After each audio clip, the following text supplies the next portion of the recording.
made in Chattanooga. All right, guys. We're here at Flying Squirrel with Max Popple and Dan Rose, co-founders of this beautiful Southside restaurant. Thanks for having us here today, guys. Thanks. Yeah, thanks for coming out. So give us a little bit about what is Flying Squirrel in your minds, what you're offering here to Chattanooga here on the South Side. What can people expect, and what is Flying Squirrel all about? Sure. Flying Squirrel is your neighborhood bar and restaurant.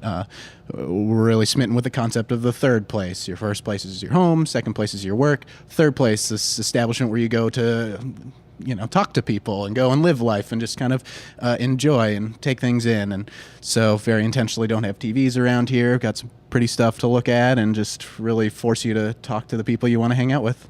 Very cool. Awesome. So how did that all get started? I know you guys have kind of been OGs of the restaurant scene here in Chattanooga before the wave that came with people like VaynerMedia and stuff like that. How did you guys get started? What brought this concept about for this awesome architecture, this place in the South Side, and that third place aspect? I'll just say that I don't really think we are the OGs, Okay. and now I'm going to force Dan to answer. Yeah, that's fine. We were relatively early arrivers on this side of town. Got it. But there are definitely some restaurateurs and restaurant groups, the Terminal guys, the Monans, and plenty of other independent concepts that just have one restaurant to their name, like Easy Bistro. They've been around forever. So there wasn't a whole lot of restaurant activity down here on this side of town when we opened, especially not a proper late night bar. And especially not like a proper late night non-smoking bar with like an emphasis on just like it being not a dive, but just a really nice place to hang out. So, we'll never know what would have happened if we hadn't opened the place, but it seemed like it helped to kickstart the nightlife scene down here. And Clyde's followed, and then Feed and Stir. And I mean, we're covered up down here now. Kind of bringing that late night non-smoking place where you could have cocktails as well as eat vibe to the South Side. How was that welcomed when you guys arrived here? Very enthusiastically. Really great. Yeah, I mean, there was already an energy around this side of town. Awesome. And it was definitely on the upswing. I mean, there was a lot more vacant real estate and old buildings and empty lots. And it was grittier than it is today.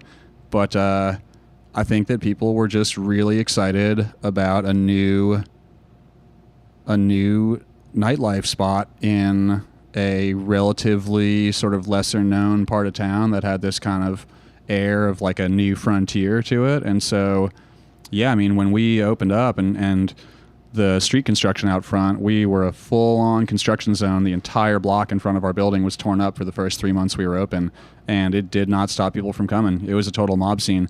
For better or worse, it was a super young party crowd, and it wasn't what we had envisioned per se, and it was just really, really wild. We've changed a lot since then. We've changed our policies, we've changed our hours, we've changed the stuff that we offer to drink, and we've had to kind of crack down on people just acting crazy because we want our staff to have a good time, and it was never really supposed to be like a rager house party. Yeah. But the business, it's evolved in a lot of ways. I mean, from food and drink and the crowd and everything. We love everybody, and same as the hostel next door, it's like we really don't have a target market exactly. We just want people who are into what we're serving. Awesome. And a little bit about that. I mean, you guys also co-founded the Crash Pad before Flying Squirrel came to be. How did that kind of lend itself to this making sense as maybe an extension of that experience or something new to Chattanooga as well? Sure. So our original idea was to create this outdoor base camp and to be able to serve liquor to our guests at the end of the night. Awesome. To totally oversimplify what we were trying to do. It's a great motive. For a number of reasons, it didn't make sense, mostly in getting a liquor license, to have it all in one establishment. Over there, we didn't have the seating or the kitchen requirements to do it. So if we wanted to have that amenity, it necessarily had to grow into its own beast, and right next door. So, we keep them very distinct and separate, even though they are sister businesses. They play off each other, but Crash Pad's definitely not a drunk tank for all the late night Squirrel patrons here, as much as it seems like that would make sense. That's awesome. One thing you mentioned, Dan, was kind of how that evolution has lent itself to kind of Flying Squirrel doing new things, acting in new ways, and kind of evolving in itself also. I think one thing that we've talked about that you guys are also focusing on more is that focus on being more than a bar here in Chattanooga in the Southside, seeing how that's evolved. How is Flying Squirrel kind of attacking that at this point, and what do you guys have to offer that's really kind of making sense to invite people in and experience that this is more than a bar? Mm-hmm. So here's a complicated answer to a simple question. One thing that sort of helped us and hurt us is that when we opened there, as we've said, there was relatively little restaurant and bar activity down here when we opened. And so we didn't have any constraints on the type of place we were going to be, the type of food we were going to serve, the type of drinks. I mean, we could have done anything. And that allowed us to really do what we wanted and what seemed right and what seemed like it was going to be fun and enjoyable without ever having to identify a concept beyond what Max said about the third place. But that isn't a restaurant concept, that's like your kind of state of being while you're here. Right. So that gave us freedom, and I feel like our food and drink programs reflect that freedom and the lack of constraints and the lack of saying, oh, this is a taco place or this is Italian or this is American food.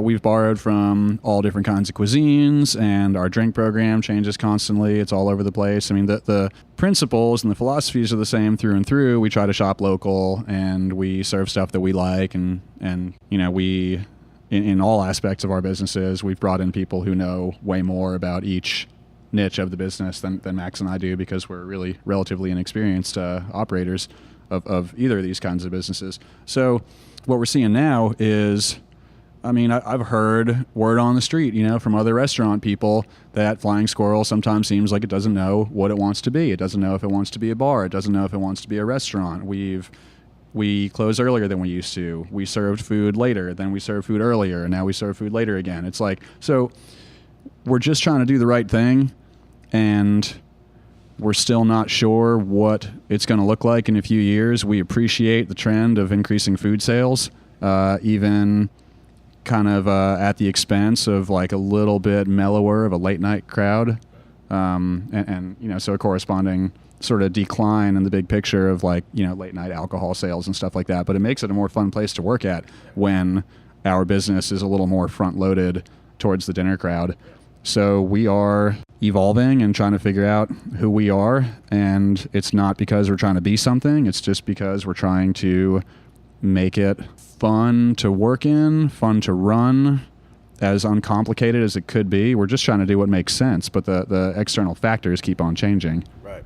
Would you say that this is more kind of a reflection of how Chattanooga's maybe evolved as well, in terms of the fabric maybe pointing more towards a demand for a drink and a dinner program than something that would be just... I'd say that we're responding in part to the changes in the demographics downtown, but really we're also kind of just keeping our heads down in a way, because we've got so much to master still here, just in the operation and running a tight numbers game and figuring out how to market.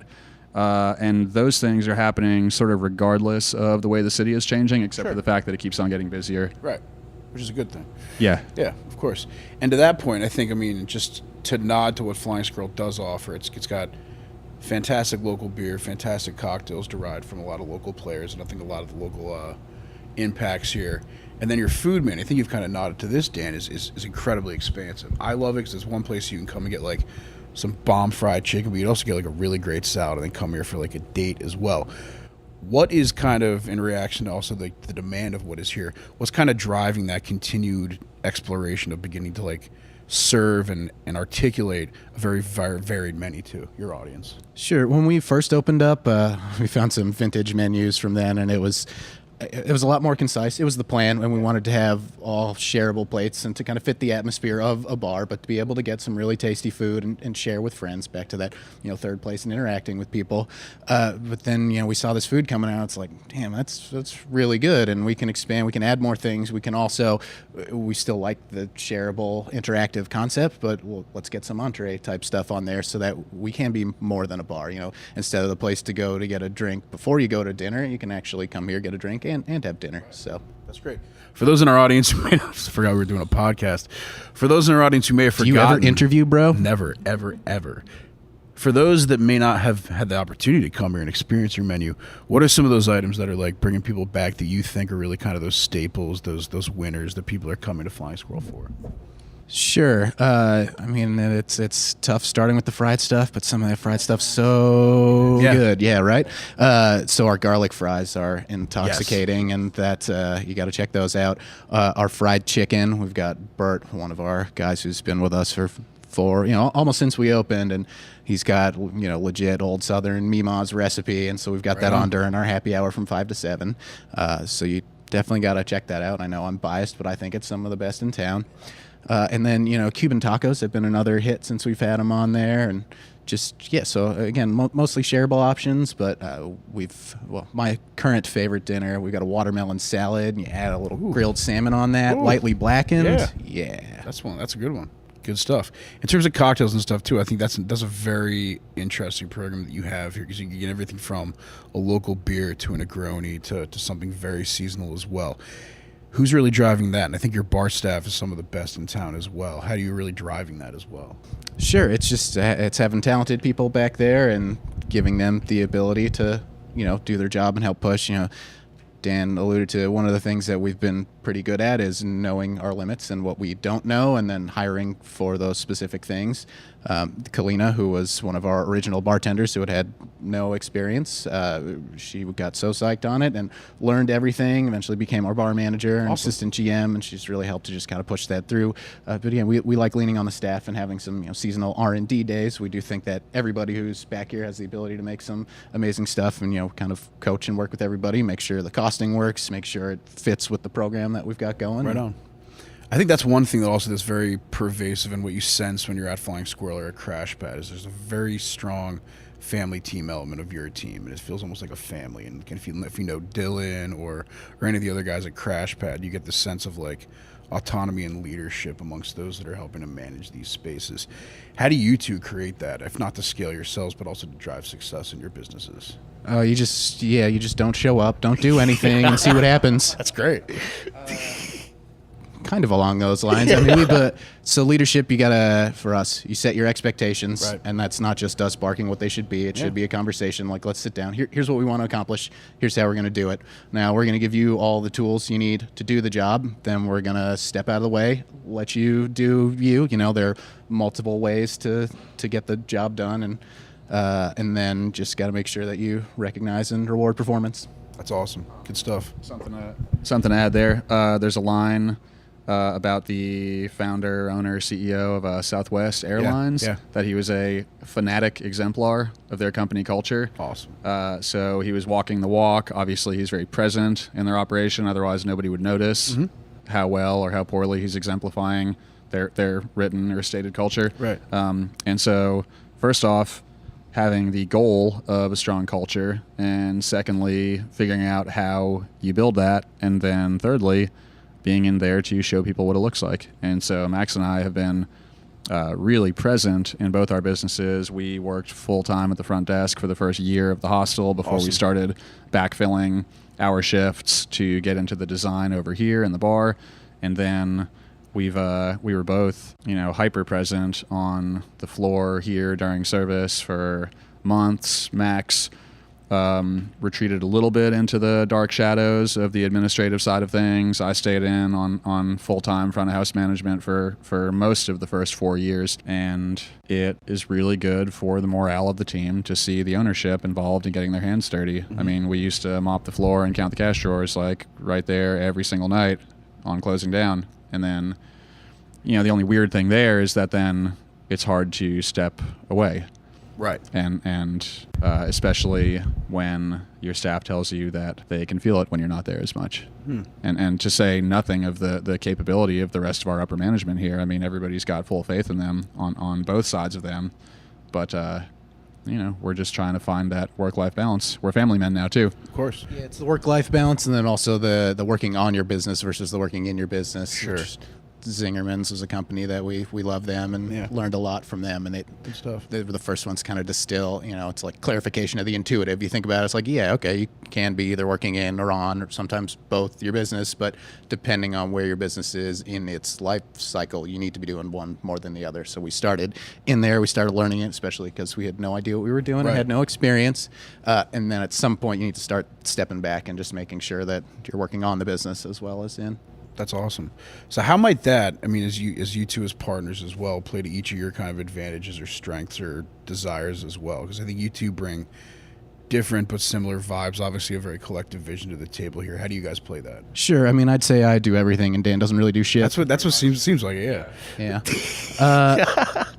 No, we have had very kind of different but complementary strengths. To us is another thing. I stole from the Zingermans. Asked those guys because they have two founding partners who are still partners 30 years later, 10 businesses later. Yeah. How'd you guys do that? Yeah. And so then it came down to sharing the same core values and sharing the same vision for where you're going. So, and those are, once we learned about those concepts, we went ahead and clarified ours, and we both believed in that, and so that's what keeps together. And we've got very different strengths. I'm, I guess, more well suited to kind of the back end admin, managing and leading businesses and managers, and Dan was still up in the front lines and helping out there a lot more till beautiful baby Ridge came along there. So but yeah, I mean, to put it like the most simply, oversimplifying, Max is kind of like the brain of the operation, and I'm more of the heart, I guess. I'm checking in on everybody, making sure they're feeling okay, and Max is making sure that the business doesn't tank. You're the cold-hearted bastard, right? Yeah. I have learned a lot about trying to balance the needs of the business, which I'd never really thought about ever. I really came into this with a useful amount of sort of like baggage of all the things that I didn't like from working in various different restaurants on the front line, and that really steered how I wanted this place to run, how I thought we should treat our staff, and we're on the same page there. Max isn't as cold as he seems, Yeah, it's got a heart. That's great. So in terms of Flying Squirrel, you two's ventures, etc., what can we expect? What's next, either this summer, kind of moving forward into next year for Flying Squirrel and y'all? What it looks like in here? Yeah. For that amount of time? Yeah. It will look much the same on the outside as it has the whole time. Got it. Food program's going to keep on changing seasonally. Cool. Drink program's going to keep on rotating. We will do our best to keep our staff turnover as low as possible. Internally, we're just working on running a tighter business, making it easier and more fun for everybody, and helping our management staff become more autonomous, really by bringing in or promoting more and more people into positions of management and leadership. That's been the biggest fluctuation for us that causes the most scrambling to recover our staff changes and gaps in leadership in various parts of the company. So, right. I mean, Max and I are on the same page here. The people are really everything. It's like you can have everything else going for you, but if you don't have a cohesive staff with the leaders in the right places, then it really doesn't matter how good the place looks, doesn't matter what the food tastes like. Right. And honestly, I mean, the product isn't going to be as good. So we are just trying to tighten it all up. So that's our plan here. I mean, we thought 2 years ago that we would be poised to open up another concept, and then we were slowed down a bit by stuff outside of here, having kids. But really, it's like the deeper that we look at this place, the more we realize that there's just kind of endless room for improvement. That's awesome. In the operation. Very cool. So Dan touched on this. If you need a nugget for your listeners today, listeners, know your numbers, and not just what your numbers are, but what kind of the industry benchmarks are. Yeah. So, I mean, we had a vague idea, but we weren't doing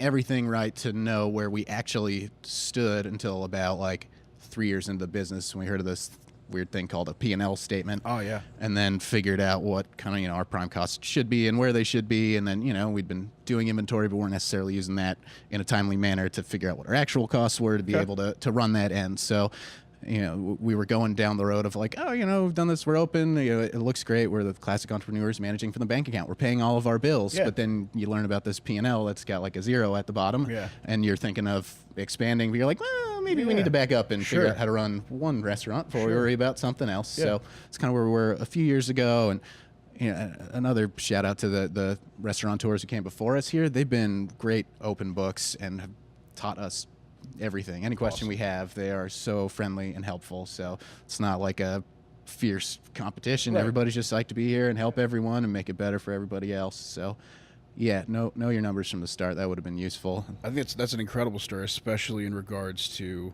the flexibility or the at-bats that a place like Chattanooga may give entrepreneurs, as well as that culture that helps you guys find like-minded people that are trying to raise the Southside, do similar things, but do it together. Like, nobody wants to see Flying Squirrel crap out. They want to see everything rise out. And I'm glad that we're all seeing that happen. Cool. We have a real zinger for you now. This is a real brain buster of a question. For you both, Max, you're going to start. Being that you're a restaurant and you're obviously in the culinary trade, imagine your hand. This is a question we ask everybody. Condiment question. Yep. Yeah, we've actually done this together before. Good. We'll start with you, Dan. Max hates this question. So the restaurant is my hand? The condiment dispenser is your hand. And you have 5 condiments for life, and you choose which digit these condiments come from for the rest of your life. Okay. In no particular order of importance? Whatever order seems rational for your own condiment dispensing. Okay. I'll have kimchi coming out of my thumb just because it's good and it's chunky too, so the bigger Makes digit sense. would kind of help things flow through there. Beer is a condiment for sure. That's a good one. We haven't heard that one. So I would go ahead and probably, well, I don't need to get more specific than that for fear of leaving anybody out. Our house-made hot sauce coming out of that middle finger. Yeah, for all the right reasons. Yeah, it's zingy. Ring finger, hollandaise, the language of love. Hollandaise does not get any love anymore. It's Yeah. one of the core sauces. Yeah, and out of the pinky, smallest, but it tries really hard. Strawberry jelly, house Nice. made, of course. Yeah. Good choice. All right. Your turn, Max. How do I follow that? Your poor wife, kimchi and beer, that's not good for her. I can't help the mix. I don't mean the eating, I meant the whatever. All right, I'm going to start with ketchup because I'm that kind of guy. If hate it or love it, I love it. Original. Any specific ketchup, or you just any ketchup? Heinz kind of man. Yeah, good. I can taste the difference. I can think too, you yeah. Yeah, all right. It's ketchup snobs over here. Good. All right, next one, gochujang. It's a Yes. Korean. It's like the staple of Korean barbecue Getting flavor. popular in America. And it's like sriracha, Yeah. but better. You're gonna Yeah. have this, and you're gonna never want sriracha again because it adds in the it's got the spice, but it's got the sweet, savory, the umami, if you Yes. will. It's So there's Whole Foods has these gochujang chips. Yeah, you know. Stuck up. Yeah. And we've got our Korean barbecue breakfast burrito here on Sunday. That's based in that sauce. So Awesome. you got to come check it out. Somehow one of the best burrito in Tennessee, which I don't know. It's great, but I'm sure there's a Congratulations. lot of other great contenders out there. That You guys won. I know. Where am I going? I did my hot sauce. I'll throw in a Cholula for a hot sauce. Good choice. And then gotta have a barbecue. Not really sure whose, but I like some barbecue sauce. Actually, you know what? Bone sucking sauce. Sounds like I'm making it up. I can't find it around here, exists. but I know that what you stuff. mean. Yeah, I've had that. It was real good. Good stuff. Love it. Anything you want to leave our audience with, aside from a nice welcome to Flying Squirrel? No. Come to Flying Squirrel. Enjoy it in the south side of Chattanooga. What's up, Dan? We're 21 and up except for brunch. So sorry. Tell your friends. Tell your friends, but not your young ones.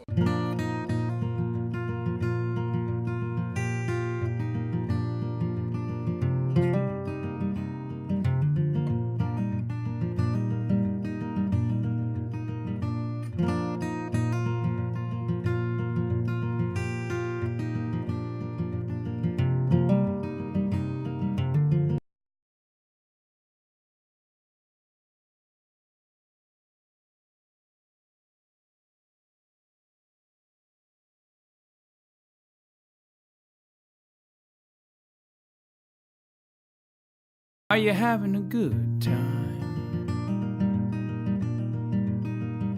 If you can only think of now, will you show me how? So I can have a good time.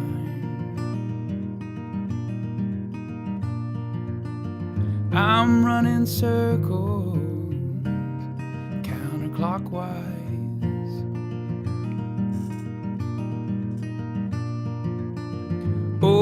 running faster than the speed of time.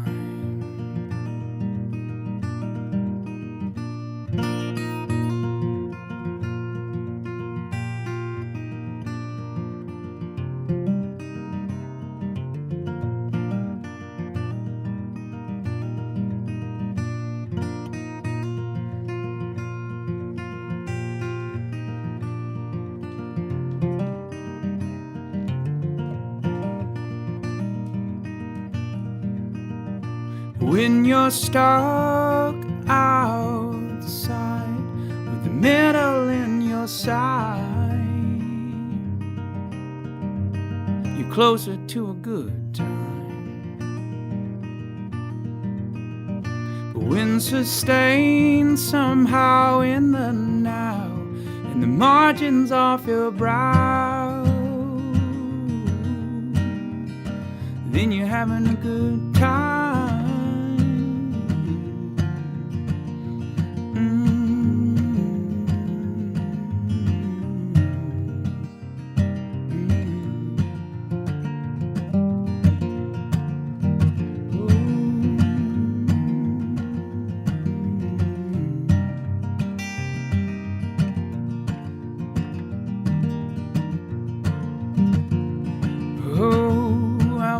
Circles counterclockwise. Oh, running faster than the speed of time. Oh, I'm running circles counterclockwise. Oh, running faster than the speed of time. Ooh, I'm running circles counterclockwise. Oh, running faster than the speed of time. Oh, I'm running circles counterclockwise. Oh, running faster than the speed of time.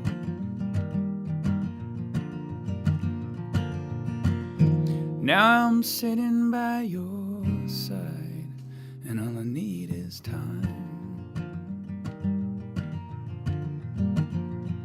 Oh, now I'm sitting by your side, and all I need is time.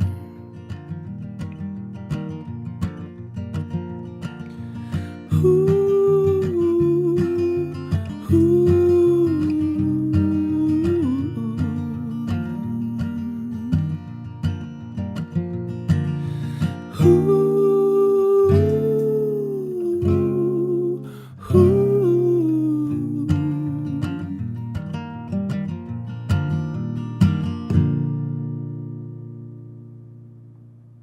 Cool. So hi, I'm Brian, an account executive here at VaynerMedia, and I'm here with Danimal. What's up? So cool. Let's just jump on into this thing. For people that don't know you, like, what's your origin story? Who taught you how to play guitar? I was kind of self-taught. Then I fell in love with music at probably about when I was 6 years old. I did these weird little keyboard. I took this keyboard class, and this was in Atlanta, and the teacher was really cool. We had Nintendo was, all the rave.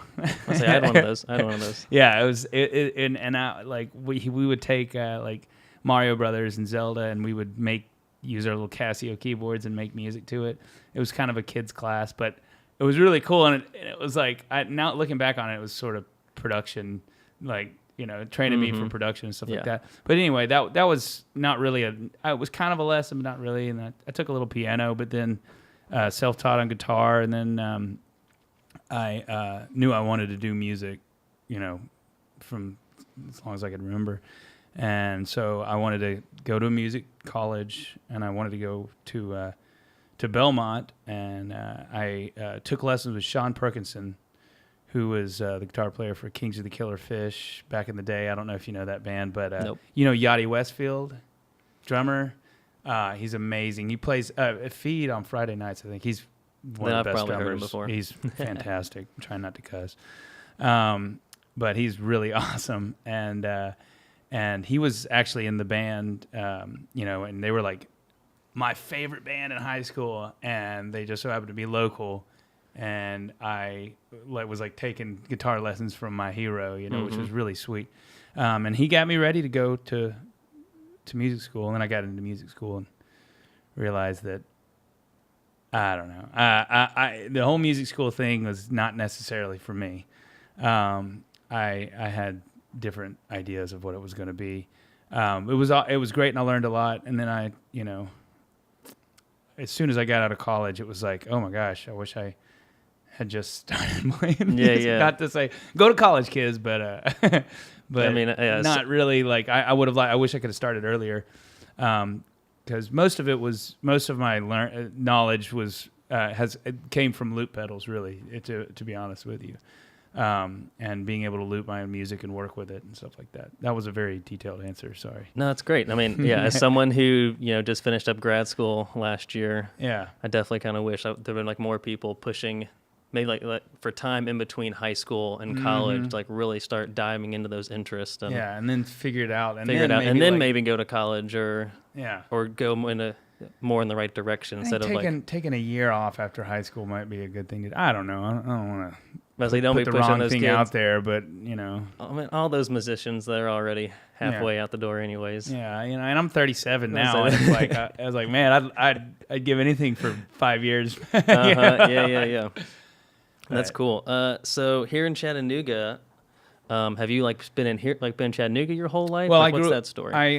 My family moved here in '89, and when I was here, you know, all through high school. When I went to Belmont, I lived in Nashville for about 7 years, and then joined a Chattanooga band when I was pretty much 2 years out of college.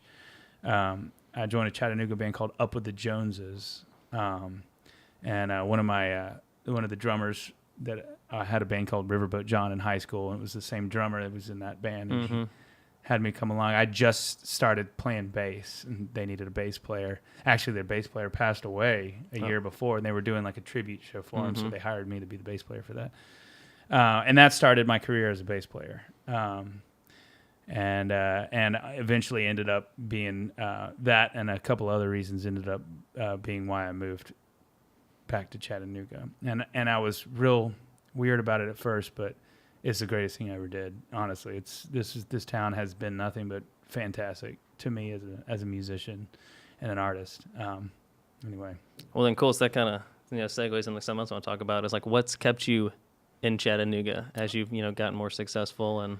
Well, sort of a interesting way to look at Chattanooga. I worked with this guy as a band called Woodford Sessions, and he was sort of an interesting songwriter, Michael Galloway, and he lived up in Nashville with me, and then I convinced him to move to Chattanooga, and he was like, man, it's like the poppy fields in Wizard of Oz, like kind of like you just get everything, you just want to stay there, because it's such a nurturing, comfy environment, and that's like how, except, that was sort of a negative point of view, but for me, it's been sort of a different thing. Like, it's built, I've been able to live off music here. I haven't had a day job in, 5 years, which is so wonderful.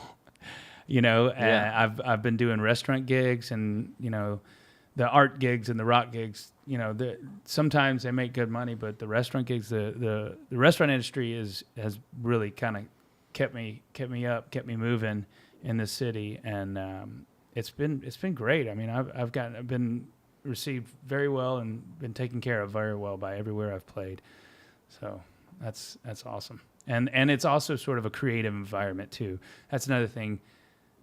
coming from Nashville, not knocking on Nashville, but and Nashville's got a lot of cool things to offer, but everybody knows about that, Yeah. But there ends up, I noticed a sort of a trend with a lot of my friends in Nashville is that this brilliant songwriter, brilliant artist would, you just be like, oh my gosh, they're amazing. And then some, mediocre, good looking, songwriter that, has label backing and stuff like that, scoops him up and he's like, oh, okay. And then they go off and do stuff that's very uninspired, and usually ends up not working out. I don't know, sometimes it does for them or whatever, but the creativity kind of gets smashed a little bit. And being in Chattanooga, I am able to be creative as creative as I want to be. And, there's things I got to do like at the restaurant gigs, in order to keep people interested, covers and stuff like that. But nobody's ever told me to do anything. I've just kind of tried to,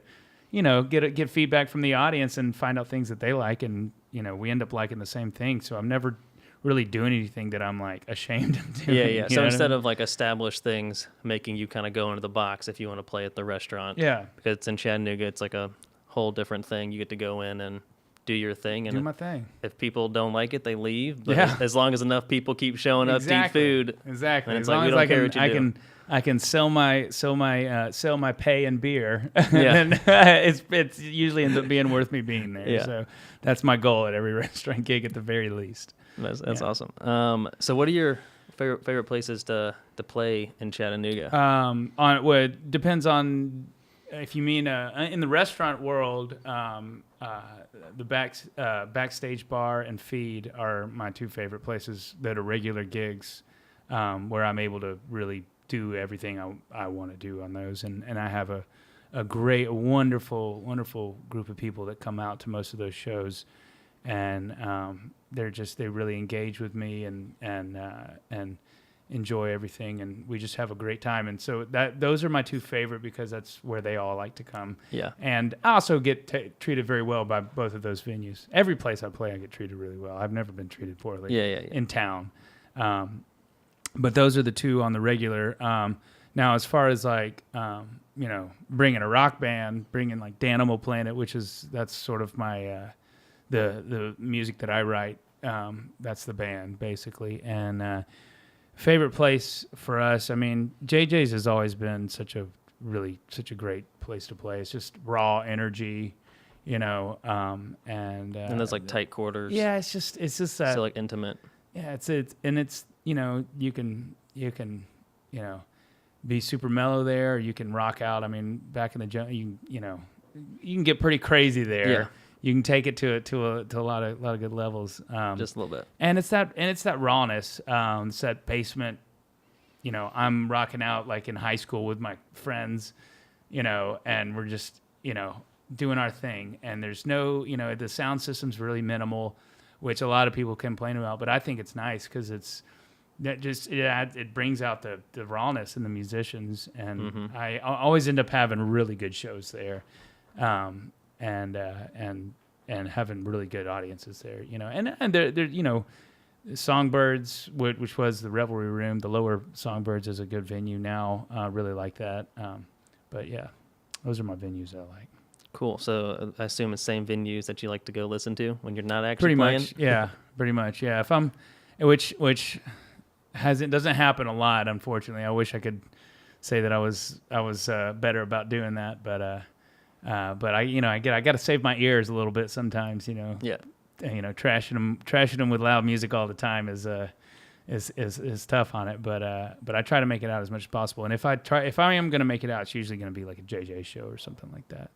So for a local show. It's also a good thing for you to be a little busy and not be able to Yeah. just go to shows all the time. Yeah.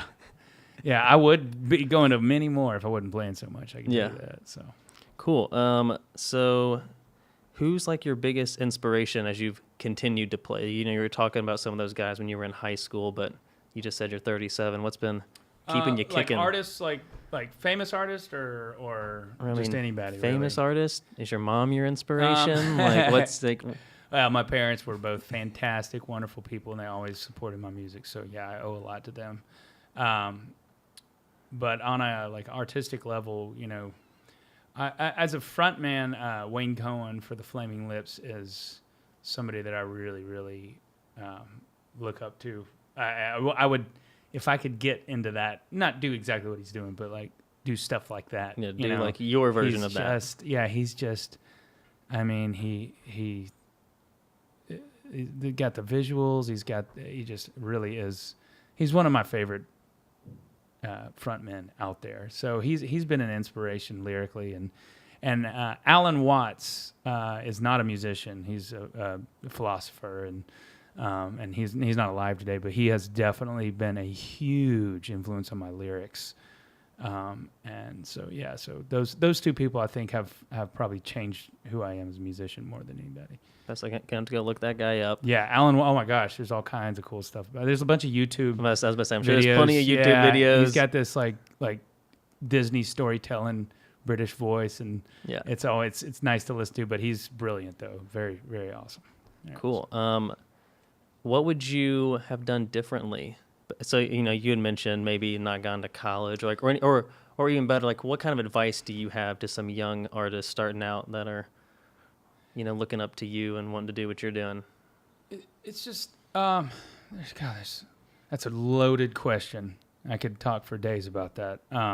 It's hard to even pick anything to talk about there. Just to get started as early, and actually, you know what? No, I'm not going to say that. I'm going to say to get out of your head. Learn what the ego is. As an artist, as a musician, and use it as a tool and not an identity to who you are. And I think if you can do that as an artist, then you got it. You got it. It's not about if you have. And there's an element of ego you do have to have. You can't just shove it away. Mm-hmm. This is some Alan Watts talking, by the way. So, I'm gonna go sit with this later. Yeah. But really, that just really understanding the nature of what the ego is, because it can destroy you. I've had so many times where you're just like jealous of other bands, or just always comparing yourself, and it's not a bad thing to do, but there's a healthy way to do it. You know what I mean? And I think you can really crush yourself and just allow yourself to go into a lot of dark places if you don't understand the nature of what the ego is. And you'll never fully understand it, but just to attempt to understand it is a very, very necessary thing as an artist, a musician, or a writer, or anybody in the arts. So, wow, that was a great answer. Yeah. To go on a lighter note, we asked this question to everybody that we have come to the office, come on the podcast. So you've got 5 condiments for the rest of your life. I'm gonna need you to pick here on the spot, and you got to pick which finger they come out of. Okay. So you just go as you're ready. 5 condiments? Yeah, 5 condiments. And you don't get any more for the rest of your life. You only get to use those 5. Okay. All right. The definition is as loose or as narrow as you want it to be. Okay. Like ketchup and ranch and stuff. So that's that's like a super narrow definition. Okay. Shout out to video guy over here and his steak bits that come out of one of his fingers. Steak bits. Ooh, would cashews be considered? Yeah, great. Okay, all right. So, definitely, and this is related to my diet right now. But I'd say apple cider vinegar on my pointer finger. White balsamic vinaigrette. I like vinegars. Don't smell my breath. And cashews out of my ring finger. And let's see. The pinky and the thumb. Pinky and the thumb. Let's see. Soy sauce out of the thumb. And then barbecue sauce out of the pinky. Got to leave barbecue sauce in. Put that's great. Sauce in there. Is there something deep? No, there's nothing. We just and the next step is that we write them all down and we laminate them. Nice. We still haven't hung them up in the office. We've got a hefty little stack of all the different people that we need to get hung That's up awesome. on the wall. I can't wait to Just see that. Our fun little thing. Can't wait to see. That's my diet right there. Awesome. Well, yeah. Well, thanks for coming on today. Thanks for having me. I appreciate it. I think we're about to check out your songs next. So you want to kind of let us know like what you played for us? Oh yeah, the first one was Counterclockwise, and that's one of the I think it was the first or second song that I ever wrote, and that's actually when I was getting into like Alan Watts and Ram Dass is another person that I read a lot of, that's a philosopher, and you know, that song is all about just staying in the moment. You know, it's just a simple, just nothing. I'm not trying to trick you with any clever words or anything like that. And it's just about being right here, right now, you know, and not worrying about anything else. The other one, I Crossed the Ocean, was sort of after a relationship that I wouldn't say it was a bad relationship, but it was very trying, and I lost a lot of who I was, but I ended up finding it through that. But while in it, I didn't. Yeah, it was a lot. I lost who I was, you know, until I got out of it. Then I realized, you know, a lot about myself, and so it's it's about just the weight of that kind of a relationship, and you know, every song that I write, I don't. It's not very super specific. It's kind of I like to have general themes. I don't really like to have very tricky lyrics, or, you know, I don't want to seem smart. I just want to I'm just gonna put pack it a out punch, and I want it to be sort of universal. So each song you can read into it, you know, how you want to read into it. I'm not a storyteller songwriter.